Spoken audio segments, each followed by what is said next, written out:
嗓子哑了，嗓子是剧痛。这2天吃的就是莲花清瘟，然后昨天晚上吃的阿莫西林，一晚上没睡好觉，嗓子太疼了，像刀片割一样疼。我应该就是感冒了，我的症状就是嗓子疼、咳嗽。我现在去医院看看吧。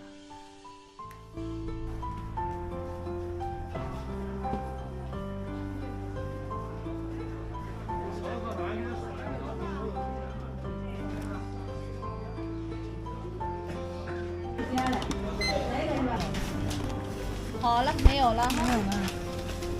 好了，谢谢哈。没事。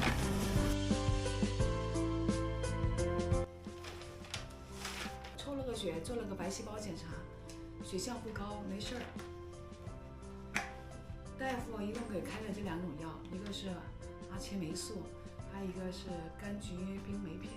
这个柑橘冰酶片就是治疗咽炎、咽痛，就是失音生哑，然后继续吃这个莲花清瘟。大夫说我不是流行性感冒，就是普通感冒。大夫说这个阿切霉素吃3天就可以。